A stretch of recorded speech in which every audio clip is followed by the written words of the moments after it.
Today on Backstage Agents, we have Matt Maxwell. He plays bass for Luke Combs and has written this excellent book called Hired Musician, and it's a great book on how to navigate the complexities of the music industry. We tell some war stories today, talk about his book, and then talk about him buying a home. Tune in.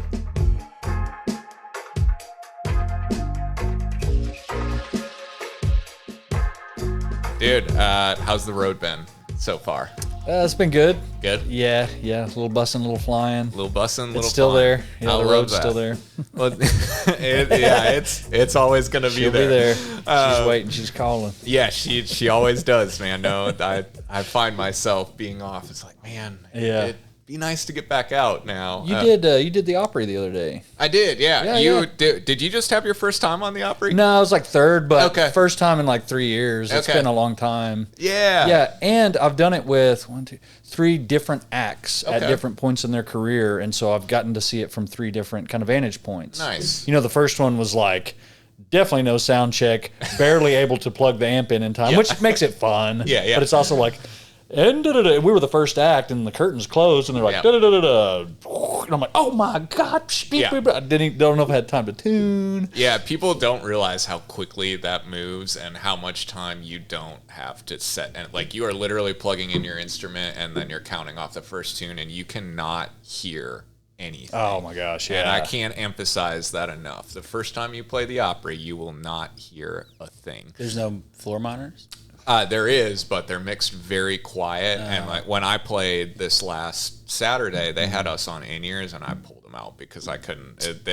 My mix was worse in my ears than it was just taking what I was hearing off of the PA. And they're doing a lot of different things. There's a lot of different acts, and they're like prioritizing certain things. And sometimes what you need it may get brushed over, maybe not intentionally, but it's like, we got to go.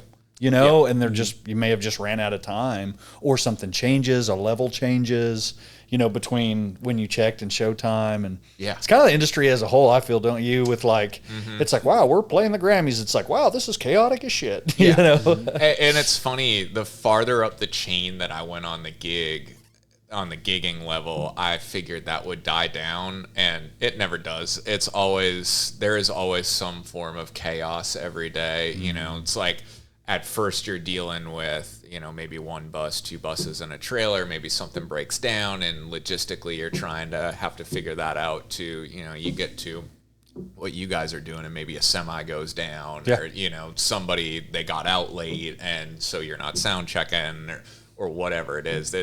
There's always chaos. And my line at the beginning of the day was always, a show's going to happen. I don't know how it's going to happen, but I know one thing for sure: at the end of today, we're going to play a show. In some form or another. If all the electricity goes out, well, we're doing acoustic in the parking lot. Yeah. I mean, and as a musician, you just do all those types of things, roll with it, and you become a professional roll with it.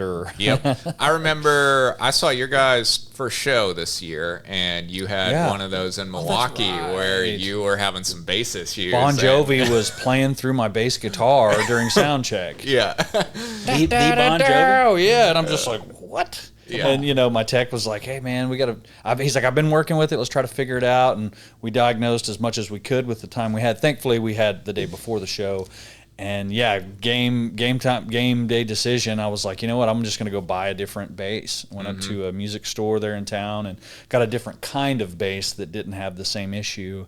And I've just been playing that one. It's been that's great. But awesome. Thanks. But it's one of those things, man. That's what people don't realize is you're dealing with all of that, and like at every level. At every level, and like for you, you're not playing an instrument that or are comfortable with at that point, but you need to deliver the same show. And it's one of those things where what separates people who are really great at what they do and people who aren't there yet is able to flow with those situations and perform at the same level when things aren't going right. Yep.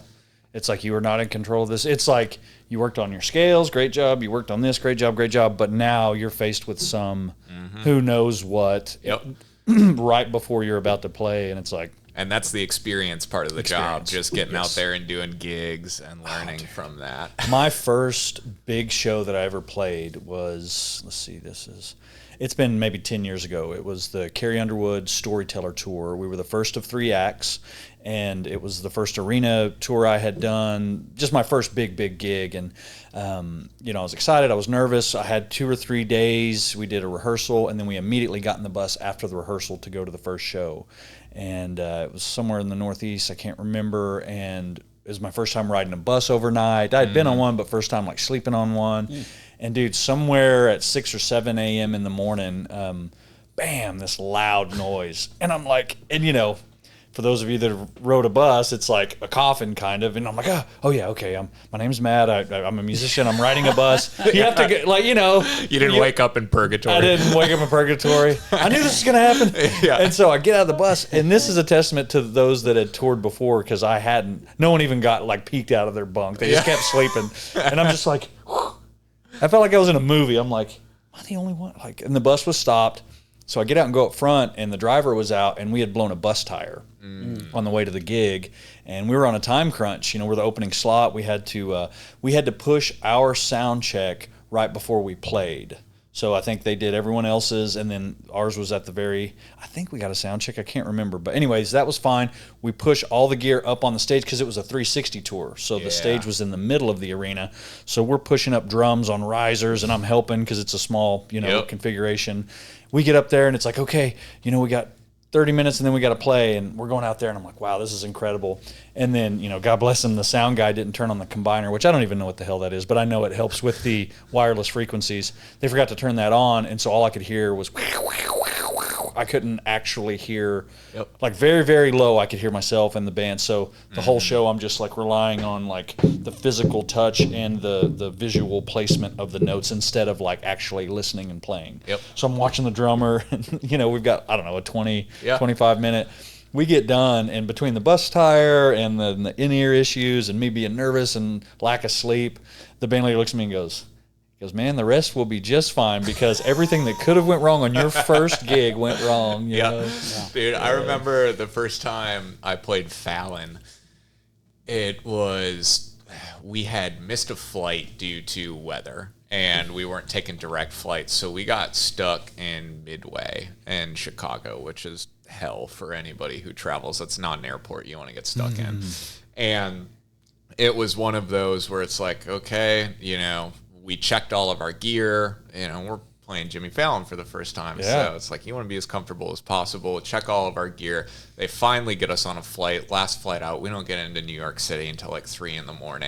Next issue, because it was a massive weather system, nobody's luggage. They don't even know where it is. So you're talking guitars, pedal boards, everything, and no idea. So we're waking up, next morning 7 a.m. because you got I think it's a 9 or 10 a.m. studio call, calling backline companies, getting instruments, pedal boards. And that's my first time on national television, and stuff is slowly starting to come into the airport. So the tour manager's running back to, I think LaGuardia, the airport, and getting whatever he can that's coming in, and it's crazy. That was a day. It's a crazy. Not to keep going down the rabbit hole, but I think we both did the C2C thing. And was that where the gear didn't show up? Yeah. And, it's one thing to have a guitar and a bass not show up, or drums, but a pedal steel, that's very specific. And you're in Europe, and for those of you who don't know, pedal steel, it's a hard instrument to find. It's not like Nashville. It's not easy to find, so we're calling, I think, at that time, because Kurt plays pedal steel for you guys, so we got with Miranda Lambert's steel player, Spencer, who is from the UK. Wow. And we're just calling people. It's do you have a pedal steel that we can borrow for the show? Because what had happened was there was high tide that night, and we were on a ferry, and none of the ferries could leave. And by the time that the ferries could leave, the gear wouldn't make the show. So Luke chartered a plane and was like, we're going to throw as much gear as humanly possible on this plane. Problem was that plane never took off because the people who were supposed to load the plane did not show up for work that morning. So we show up to the O2 Arena in London with absolutely nothing. And they tell us Ed Sheeran's guesting tonight, and you don't have a bass currently. yeah. It was, I mean, dude, it was Luke Combs, Haley Witters, Ashley McBride, Flatland Calvary, and like we all show up at this arena, and we're just like have no idea. All the backline equipment is out with other bands at this point, so like we are literally calling people all over the country and just trying to find stuff. And I mean, I did not have the instrument that I was going to play in my hands until I walked out on stage. Shout out to the people behind the scenes. We landed the plane, but it was nerve-wracking. Yeah. You know? Yeah. The show got done. They were the heroes of that night, but yeah. And there's video footage, and I remember going like, that's not, I see the bass that we got for that day, and I'm just like, man, what a funny behind-the-scenes story. But part of that adds to the charm of it. Yeah. In a way. Yeah. We can look back now and go like, whoa. Yeah, I remember running into you in the hallway because you play a 5-string bass, and I was like, bro, what are you gonna do tonight if they can't find you a 5-string down bass? Or play E flat up here. I don't know. I'd be doing some mental gymnastics in my head. Yeah, thankfully they got you a 5-string, but I just remember like running into you in the hallway because we had no idea, and it was like, bro, what are you gonna do? And it's like, and then the first one they had was active and it wouldn't work. It was an old one, and the battery it was rusted out or something. Yeah, that's right. So, anyways. It's crazy. But man, we have you here today because you've written this awesome book called Hired Musician, and you wrote that with Seth. Remind me of Seth's last name. Seth Costner. Yeah. And keys player, vocalist. Yeah. Good friend of, he was on that show, that first show. It was the Swan Brothers, and that was, he had been with them a couple years. So that's where we met, and we've been friends over 10 years now. Yeah. So, we were just telling war stories. What inspired you writing this book? Really, Seth and I looked back at our former selves and friends we had made along the way and went like, you know what, there's a lot of missteps and pitfalls and ones that we had fallen face first into, and ones that I would see, I'd look around and be like, wow, that guy or gal is like twice as talented as I am. Like, why am I getting gigs and they're not? Is it right place, right time? Just all the things that come into play with that. Interpersonal dynamics. Can you keep your mouth shut? Do you do your job? And do you make it easy for people to pay you, essentially? Mm-hmm. So we looked at all of that and our mistakes and other people's mistakes and went like, what would be a good like primer course, introductory thing for someone who's 16, 17, 18, 19, 20. They want to get started. Where do I start? How do I save money? And it's not limited to that, but that's kind of the general spark of inspiration was like, well, let's just come up with a really succinct, quick guide to kind of help. And really just out of kind of wanting to help people in a way, it wasn't like, let's write something and cash in on whatever. Because actually when we started writing it, it was 4 or 5 years ago. And at some point, either then or right after that, I was working at a music store. I had toured and played, but then work slowed down. So I was working a retail music store gig. And so, from that vantage point, you could say, hey, there's a lot of ups and downs. Mm-hmm. So really, it kind of came from like just trying to help ourselves and other people and just have a resource, a one concentrated resource thing. And also, I'm a big fan of Rich Redmond. He's a drummer here in town and big on YouTube, and he's written books. And I'm like, man, I love stuff like that. It helps educate me, inspire me. And, he's done that for a very long time, and I've looked up to him. So people that have done it before, I was like, yeah, it'd be cool to have a resource guide that kind of was along those lines. Yeah. Does it teach you how to hang out? It teaches you the value of how to hang out, and it says that's something to think about and focus on. And that's one thing with the book. We kind of Seth, I credit him for this. He liked The War of Art, The Art of War, those two works, and we like the idea of like shorter kind of paragraphs, expound on it, move on to the next subject. Say, hey, this is important. Here's some steps and tips. Go do that next, and it'll be a different subject. So it's kind of great for people with like ADD. It's like this subject now, a new subject. Right. But yes, it tells you the value and importance of it, and it tells you, hey, I mean, there's a section in there, and I'm going to butcher it, even though we wrote it. But it's essentially like, hey, you may have all your scales and chords and all this music theory stuff memorized, but man, do you know how to be essentially this wide of a living space, a bus or a plane, and be considerate and kind to your fellow musician. Because I've seen that not be the case, you know, or let's say we're hired by this person over here, and that person comes in the room and they're asking you to do something, or you're speaking over them. It's like there's kind of especially when someone's paying you or hiring you, a spoken or unspoken hierarchy. And it's like, just like any other job, it's a service industry. And if you go in like, I own this place, it's like, well, you kind of don't, just, if nothing else, just be cool, man. You don't have to, and I'm an overthinker. So, we hit it from the perspective in the book of like, you don't have to be one way, but if nothing else, don't be a dick. If nothing else, make sure you got all the music taken care of. Make sure you're saving money. Make sure you take, a shower every day because you're on a bus with people and they can smell you. But then also, just be considerate of others, and that may be harder for some people. You're like, read chapter 4, dude. Yeah. Shower. Yeah. You gotta shower. It's actually unreal how much of a problem that is on the road. People not showering. I've run into that a couple of times, and I've been guilty of it. Yeah. Where do you shower? Yeah, so that's always the toss-up, man. There's actually a great Instagram page dedicated to showers on tour because, dude, it's somewhat comedic, right? Like, camping. Is it like camping? It's a little bit like camping, sometimes. and sometimes it's pretty disgusting. There's a name that comes to mind. Yeah. But you asked about hang. Dan, Matt, how important to the touring situation do you think hang really is? Because you mentioned like you get your scales down, you learn your music. What if you had to break it down into a percentage? Because for me, looking at it, I place hang as a pretty big part of what you're doing because bus is under 400 square feet for anybody who's not been on a tour bus, and generally there are 8 to 12 people. One. It's huge. It's, to me, a greater percentage. That's just my opinion. And maybe different genres require a different ratio or percentage, like maybe like a very high demanding musical. But see, even then, I've watched documentaries we all have, or YouTube videos, or talked to them of musicians that play in maybe a genre that's more complex or layered musically.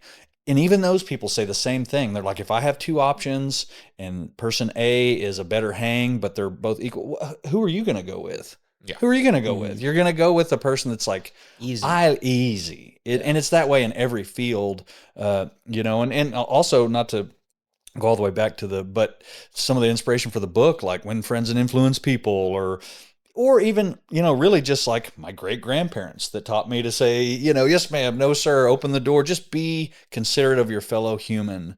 Like some of those things. It's huge. And in my opinion is more of a consideration when people are going to hire people than, wow, this person just hits a home run. They may be like, okay, yeah, but you can't be around them. And you know what? Honestly, like it is what it is, but I hate that for those people. Yeah. And that's part of like this book. It's like, hey, I realize if you're super stubborn, reading a book's not gonna, but if nothing else, at least it's there, it's in front of them. And for the people that don't think about that, or maybe if you catch someone early enough, like if they're 16, 17, 18, and they're more on that side of the spectrum personality wise, maybe they'll see or read that and go like, I never really thought about that. Yeah. Like I'm top of my class at, whatever prestigious music school, but you know what? I really have kind of upset some people. And unless I'm going to start my own band or company, if someone's going to hire me, here's how I give myself the best chance of doing that, is being easy to work with.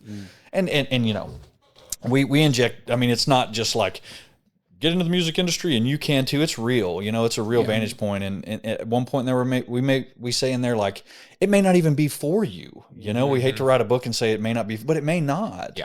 But here, if nothing else, here now you know a little bit more than you did. Here's some realities. Yeah. And I like your book because it pulls back the curtain. I know when I moved to Nashville, I had an idea of what the music industry was going to be like. And I think everybody does. Same. And I realized pretty quickly, especially as I started getting out there gigging, that my idea was not the reality of what it actually was. And not the full picture. Yeah, it's not the full picture. And my biggest issue with the music industry at large, especially on the touring side of things, is people over glamorize what it looks like to be on the road. And that's kind of, I feel like I'm the antithesis of that now, where I'm pretty upfront about what being on the road is like and what making a living on the road is like. And I try not to be cynical about it.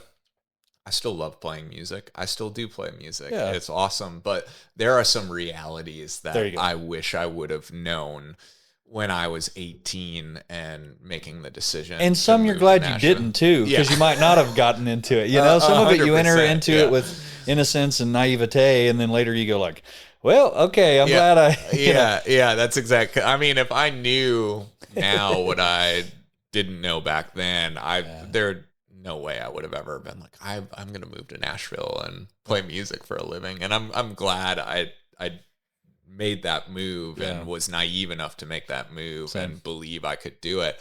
And that's what I like about your book, is it's very practical and you're not discouraging in any way. Because I've run into seasoned guys who are also the opposite of that, where it's like you ask them, what's one thing, I'm new to town, what's one thing that I should do? And they tell you to leave. It's like, that's... I've been on the receiving end of that. Yeah, so have I. The first 2 coffees I had with real songwriters, they said, go home. Yeah, go home. Yep. And it's like, that's... But go home. Yeah, and that's not helpful either. No. And that's what I like, the tone that you guys take in there. It's super practical and super great advice, even just going through the chapters. And it was nice having 2 of us. And we both tour, and we both have done similar enough things to kind of bring the other one back in. Like if one, I feel like I maybe lean a little more to... I don't want to say I lean too raw and real, but I lean more into that side of things. And then Seth is really like, man, let's go full Tony Robbins. And I'm like, well, what if we found a nice middle ground? And, maybe it's, maybe we landed, maybe it would have been better one way or the other, but I feel like I like it because it did kind of come to the center a little bit. Quiet the giant within. Is that Tony Robbins has awakened the giant within. So you can quiet the giant. Yeah. Oh yeah. I'm just trying to be interesting. It was great. I'm just not smart enough to. Oh God. I can write them. I can't read them. Right. And so now with the book, you guys out on the road, I've noticed. You mentioned Rich Redmond before. You are doing clinics. Yeah. And another thing that I've appreciated about you, because I am not this in terms of music. You're a teacher. And you're really good at teaching people things about the instrument, and you have a patience level that I don't have, where if somebody's not getting something, I'm like, on next, and it's funny because come back and see me after. Yeah. Once you get to a certain point, I'm the right guy to talk to. But I've noticed you and Jake, Luke's drummer, have been doing these clinics while you're out on the road. And what inspired you guys to do that? A few different things. Another, testament to Rich and his career and all the things that he's done to inspire the next generation, and he's one that I saw doing that, and I was like, oh yeah. And he's not the only one that does that. That's just somebody that I look to, and living in Oklahoma and gigging with these different country bands and country artists, you kind of look up to people within that maybe genre, subgenre. And so it's like, he was that one. So partly him, partly also like I've taught, private. I've taken a lot of lessons, and I still do from time to time, and I've taught a lot of lessons, and I like the idea of pulling the curtain back. And also I grew up I'm from Amarillo, Texas, but I kind of grew up in Tishomingo, Oklahoma, really rural town. And I felt like, for me, I'm 38 and YouTube was a thing, but maybe I just didn't know how to search very well. I couldn't find a ton of, so I bought a book, the Studio Musician's Handbook, or how to do this, how to do that, all these things on hey, here's some tips on how to get in here. And so for me, I learned a lot from resources like that, including clinics, whether it was a virtual clinic from Musicians Institute on YouTube. And I was like, well, hey, now that I feel like I've done a few things with my career, how would I help a 15-year-old me or whatever. And so we call these music stores.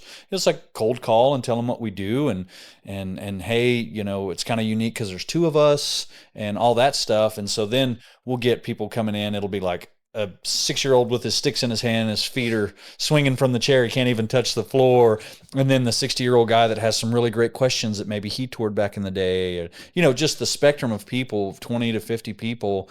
And I don't know, I just like people. I don't know. Yeah. You know? For as socially anxious as I can be, I like people. Yeah, man, it's awesome. I love watching you guys Thanks, out there man. doing them, and I seeing the really videos. enjoy them. Even if I were just independently wealthy, and I'd still be playing bass and I'd still be doing clinics. I really like that. I like seeing people go like, oh yeah, and I'm like, yeah. If my dumb ass can do it, you can too. And really, and that's that. I really mean that. Like when we go do these, I tell people like, fire off every question, because I don't know exactly what you're going through or where you are, but you know, there's a bridge to where you are and where you want to be, you know, and that is where I like a lot of motivational speakers, because I always felt a little like, I've always felt like an outsider in the industry, even now. And part of that's, I think, in my head, but you know, it's kept me sharp, but it's also, you know, helped me think about those that feel that way now, and I want to help them. And so clinics are a way to do that. And, you know, obviously we make a buck, so there's the financial incentive. But like I said, even if I was just independently wealthy, I'd still do them. I just love them. Yeah, man. I really do. That's awesome. And thanks.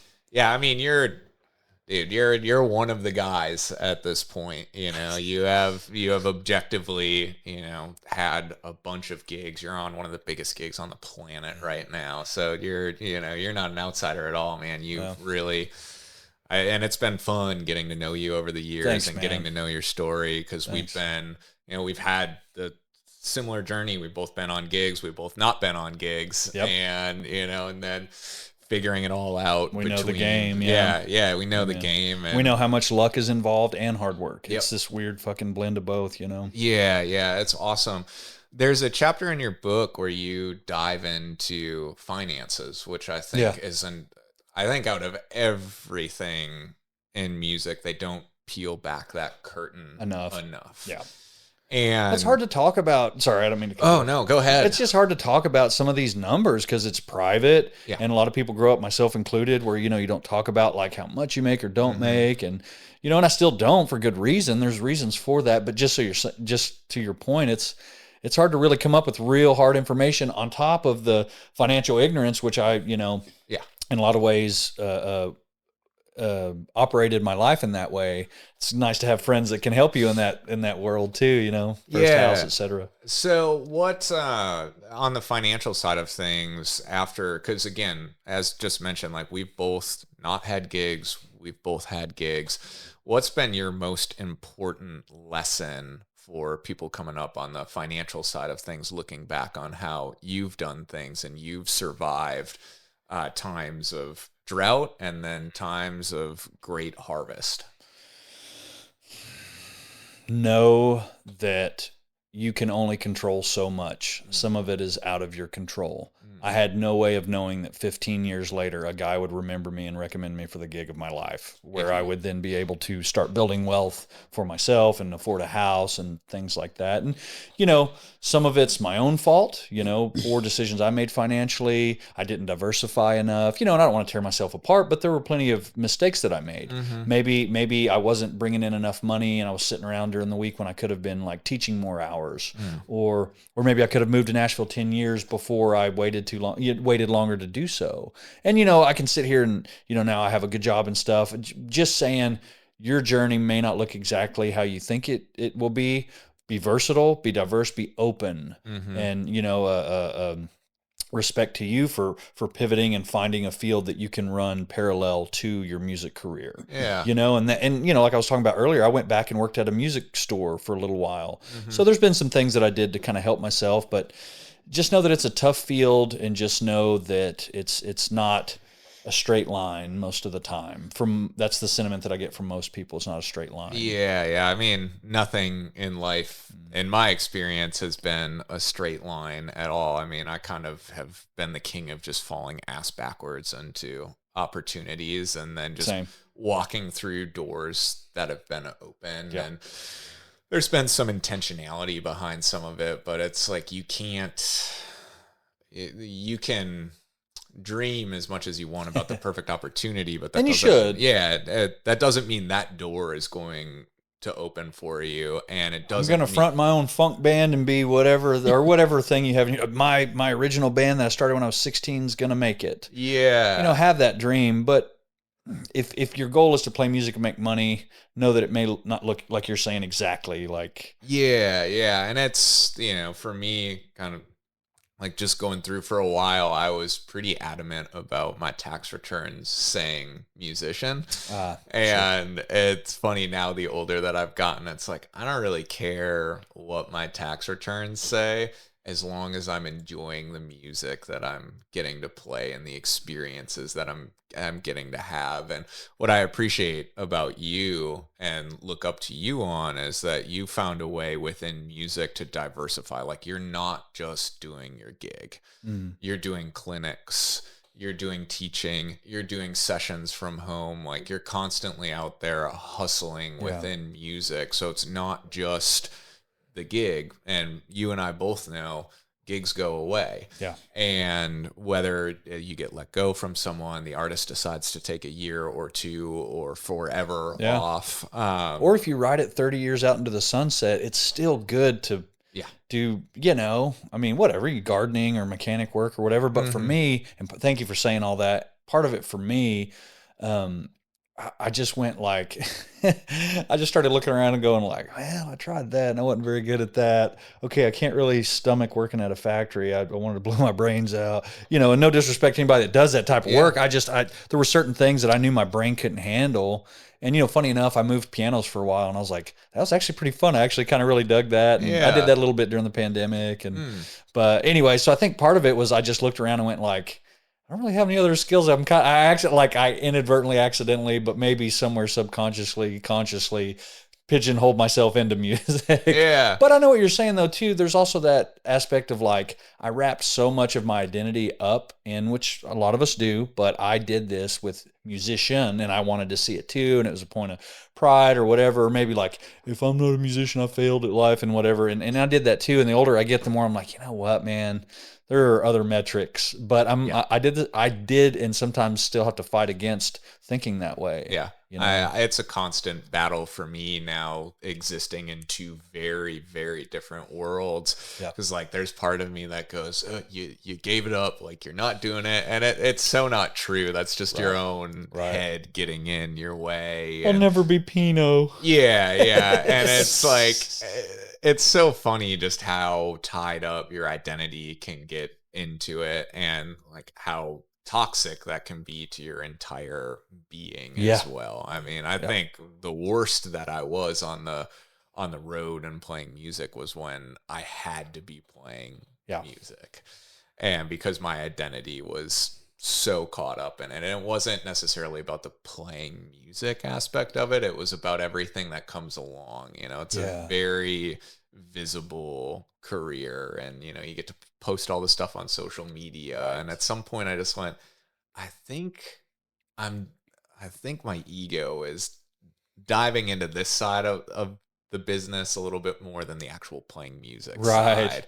A little bit of it's good and it can help fuel things, but then like you say, once it gets, and I'm speaking from experience too, it starts to get to this unhealthy point. It's like, what am I really doing? Like really, really doing? Like, what am I after? I met Christian after he, shaved his beard and took all the social media. He just kind of became a new man. He was born again Nashville, baptized in the waters of finance. And how long ago was this? 2 years ago. Yeah, it was right after I got let go from the Ashley gig. Yeah. So he looked like he had PTSD a little bit. Yeah, and I mean, I definitely did at that point, man. It was, and that was a great gig for a lot of reasons. Not that was a bad thing, but it's just the experience. I'm listening to this as just a listener and can't imagine living in a bus. I just was on one like recently, and I saw some of the people you mentioned. Yeah. And I'm like, man, how do you do that, man? Yeah. That's just crazy. You got to be a little bit off, I think. Yeah. There's a certain type of person, man. Yeah. Like, I guess if you're out there and you're trying to read this book, first of all. Yeah. And then I always thought there should be like a charm school, like a finishing school. Like really take it to, hey, you really want to learn? Now you got your G chord down. Yeah. Because that's what you're going to need here. Now let's learn how to hang out. But I mean, when's the course coming out, man? Like the online school. We should start doing an all-day hired musician intensive and charge a bunch of money. Yeah, it'd be cool, man. I mean, that's what I like about that too, is you have so many ways that you can take it and expand on it. And it's something that I think even in the book is just so beneficial because it does pull back the curtain a little bit. Yeah.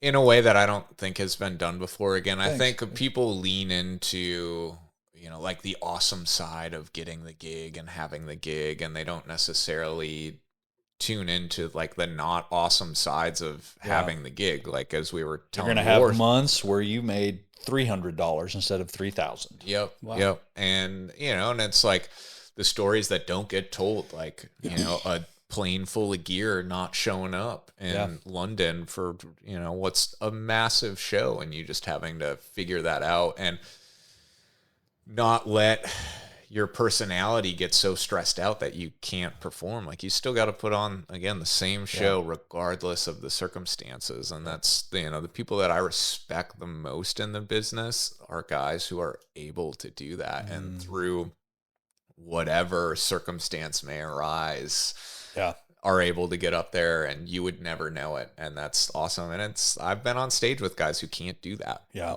And it's something will rattle them during the day, or something doesn't go exactly right, or the guitar tone doesn't sound the same as it does last night, or whatever it may be. Somebody got into a fight with their girlfriend, and then they just zone out. And dude, I've seen that before. And we all go through it and we all have it. And, part of in here, it's like, hey, just look inside, think, okay, if I were to take an inventory of all of my skills and deficiencies, like take a real honest look and go like, okay, cool, I can play the guitar well. Okay, that's great. You got to be able to do that. Okay, put that here. Now, what are the other 20, things? What are the other metrics? Oh, okay.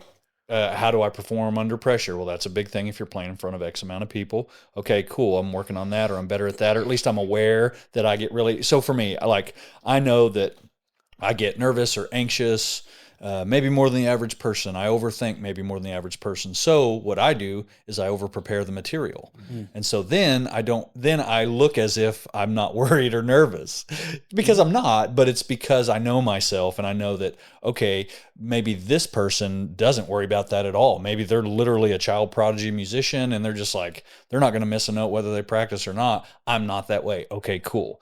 Now that I know that, I will go over here and do what I need to do, like you said, to execute the gig, or I know whatever interpersonally this type of personality bothers me, but I do need to work with that personality, so I'm just going to keep my damn mouth shut. Mm-hmm. Instead of getting in some fight and one of us get in trouble or anyways. Yeah, man. Self-awareness.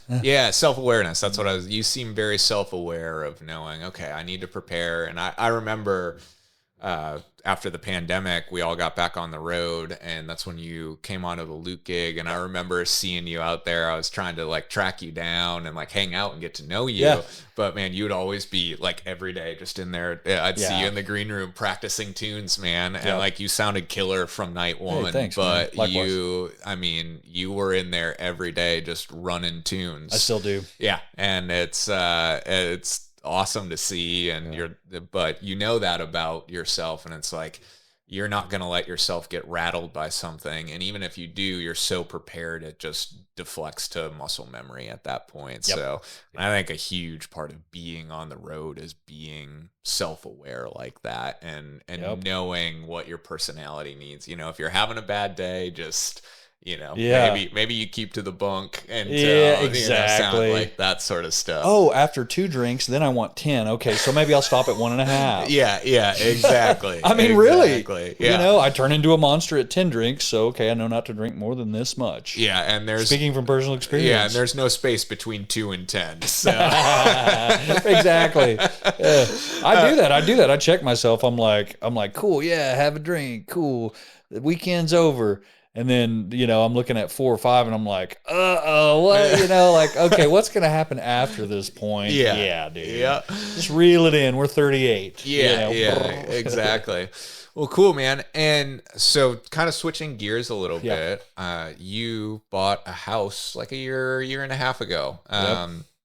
And it was funny, you and I, even before I was in mortgage lending, Yep. when we were on that tour together, we kind of started talking about all that stuff. And at that point, I was kind of like teasing Yeah. the idea of I remember. jumping into it. And you were kind of a party to some of those conversations and a sounding board for me. And then eventually I made the jump into that. And I was fortunate enough to do the loan on your first home. Yeah. Can you describe that process? Because I know you were pretty nervous going into Still it. And what made you nervous at the beginning when we started talking about this? Yeah, my ignorance to the subject, my and dude, love my parents. They're wonderful people, and it's not all their fault, but I don't think I had any real knowledge passed down to me, whether by example or verbally or any of that stuff. And so, my dad did own a home, but I just didn't ever really, and maybe it's because I didn't express curiosity towards it, but I never really thought about that stuff. And for the ways that I feel like I do work towards things, other things I can be very lazy with. And so like the growing up things, like, what was it? Peter Pan and the Lost Boys. I was, definitely like kind of that mindset, and it's embarrassing. I shouldn't be laughing, but anyways, so then when, and as a musician, I never really thought about like, oh, I'll have enough money to think about those things. I just thought, maybe I will, maybe I won't. Maybe I'll just live out of my van. And anyways, so the conversations with you kind of helped me go from like, okay, Matt, self-dialogue here, you will be a total idiot if you're not responsible with this opportunity you've been given. And so through conversations with you, it kind of helped assuage some of that and go like, okay, no, this is a good step. It's a good thing to take. And for me, knowing you as a friend really helped too, because you're like, no, this is a good thing to do. This is a normal thing people do. This is you talking, I'm becoming more educated in this, which, you were telling me, was it one or both of your parents have some sort of background in some sort of finance? My mom is a mortgage loan processor. Right on. I kind of grew up, but I also had a similar experience financially growing up to you, where it was like, we just didn't talk about it. Yeah. So it was something that, thankfully, the way my brain is wired, like I just like numbers and finance. I'm one of those weirdos. Yeah. And so when I got into my 20s and I got on a gig where I started making money, and that's another part of the conversation. For a long time, I was just surviving, and playing music, you kind of get stuck in that survivor's mindset, Yes, that was me. It's good to live there. I think scarcity mindset, that's just kind of what I grew up with my parents. I think that's good. And it informs you to make good and safe financial decisions. But I noticed for me, when I started making money, it inhibited me. It's like, oh, I can afford to take a vacation, and there are some quality of life things. Yeah. Or I can invest money now, and I should, but there's something at that point. My scarcity mindset was like, oh, this is going to run out tomorrow. Yep. And so I just started educating myself, and then eventually made the jump in there. But so I connected you with an agent, Liza Overton, and good friend. And shout out Liza. Yeah, Wonderful she's person, too. great. And so we were having these conversations behind the scenes, and it was at the time, obviously, like rates were going insane. It was kind of it was after kind of the beginning push of it, but they were still very high, and everybody was very uncertain about what was going to happen. And what was it about those conversations with Liza and me that made you comfortable enough to go, okay, I'm going to trust this process, and I'm going to trust these people to get this done for me? Yeah, just who y'all are. Okay. Talking to you. I had the good fortune of knowing you outside of just like, hey, this is my buddy, and he happens to, so we had a rapport beyond that. Yeah. But then after talking to you, and I would say the extra time that you had spent and do spend, and even now, I'll call you and we're buddies, but we do talk shop sometimes. And so I think the personal touch, I think that goes a long way. And, I don't want to say, not the salesmanship of it, but the knowledge, like, hey, you speaking, I have this information. I do like this person. This is my friend, or I just like helping people in general. I got all those vibes from you, that you were knowledgeable, that you actually cared, Yeah, yeah. and just like almost from, I don't know if the word's philosophical, but you could like look and go like, nothing is guaranteed in life, but real estate, you could just really break it down for a layman and go like, hey, think about some of these things. Yeah. And you being a musician also, and Liza as well. Yeah. Liza herself, a musician. Yeah. I just knew that y'all were intimately acquainted with things. You could really put yourself in my shoes. Yeah. Yeah. Yeah, and I remember because a lot of those conversations were geared towards, you have an opportunity financially where you were better off than you were previously in your life. And so a lot of our conversations were like about capitalizing on that. It makes sense to do this. Yes. Yeah. Whereas before it wasn't even an option, but then even as it started becoming an option, my brain didn't really understand that. Yeah. And it's a tough hurdle because I still have that hurdle, and that scarcity mindset that it never goes away. And it was, we were just talking about diversifying and building up for, the inevitable, and it is inevitable of the gig ending, however that comes to an end for and whenever. you. Yeah, and whenever it comes. And those are things you can't predict. I mean, I look at, was an artist probably a year ago who, well-known artist, and got himself canceled, and then immediately overnight, guys are out of a job. And that's why I was, with my conversations with you, are like, man, like you want to do this while you can, because it gets harder when you're not on as good of an opportunity, and then you have it, and you can always adjust. You can get roommates, Yeah. A lot of people that I talk to, like, they think that they're going to close on their home and then their phone is just going to stop ringing the next day. Yeah. And it's like, and I was like that too. Like you said, that scarcity mindset. And... Yeah. But it was fun to go through that whole thing with you and, get you set up. Because there's a lot to it, Life has a lot of complexity to it. And man, if to me, if there wasn't that bridge of trust there, I mean, it could have made the most sense in the world, but to my brain, it's just like, it was just nice to have that personal, like, no. I really am looking out for your best interest. This does make sense. It's okay. Yeah. And sometimes, I mean, it's a huge purchase and it's a huge amount of debt, especially the first time that you do it. And I'm in financing, so I just, I look at numbers all day, and sometimes I forget that it's like, the numbers make sense, so why is there this resistance to something that makes sense on paper? And then I can always take a step back and go, oh yeah, that's right. Because if I were in this chair, I would be having the same level of resistance right now, because it's a huge decision to make, especially the first one. Right. And the consequences are all on the, what I mean? The person that goes, okay, here we go. And there are very real consequences if you don't pay your bills.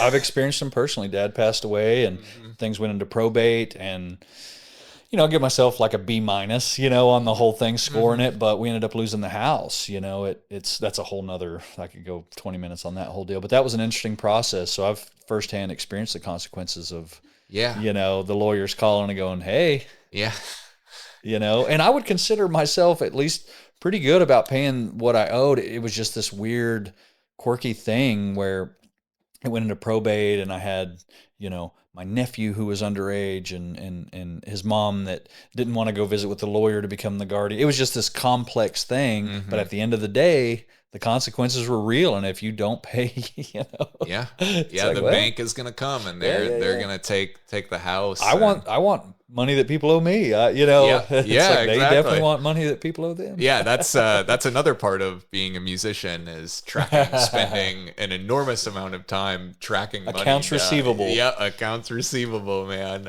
Hey, how's it going? As per my last email. Yeah, exactly. I have a few of those right now in music world where I'm tracking down money right now from people, man, and it's But yeah, and it's the same thing. So it's a super big purchase, and I understand why people get nervous about it, because I am one of those people. And that's, I mean, I've kind of made it my mission to go out there and help as many musicians as I can. And when they get to a spot where it does make sense to them, because again, once you get the house, you can always get a roommate. You can always, you can figure it out. You can get a job. You can figure out how to pay it. But what you can't get back is the years that you were not in that investment, whether the stock market or a house. Right. You know, there's equity and compounding interest happening that whole time. And the longer you wait to get in, the harder it's going to be down the road. The second version will have you do the forward, and it'll be totally from a financial vantage point. Yeah. You know?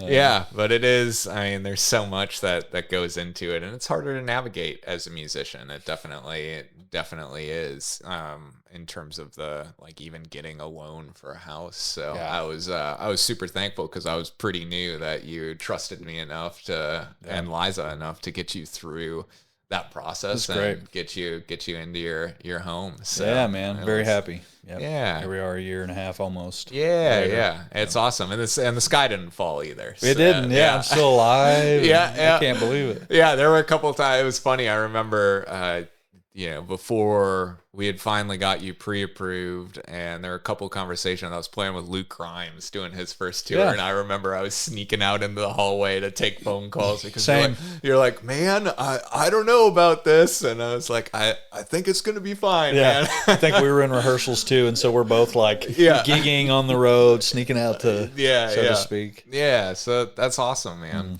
Well, dude, cool. I think that's a great spot to wrap this up. Okay. If you have anything else that you want to put out there about the book, or where's the best place to track you down and get a copy of the book? Yeah, you can go to hiredmusician.com, and then we have signed copies available there.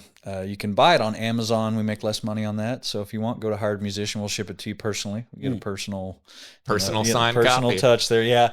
We also have the audiobook via Audible, and then the ebook on Kindle. Yeah. Awesome. So take your pick. Do you guys have social media? Do you have personal social media where people have just questions about the industry, anything like that? Yeah. My Instagram is Matthew Maxwell. Matthew is just with one T, Mathew Maxwell.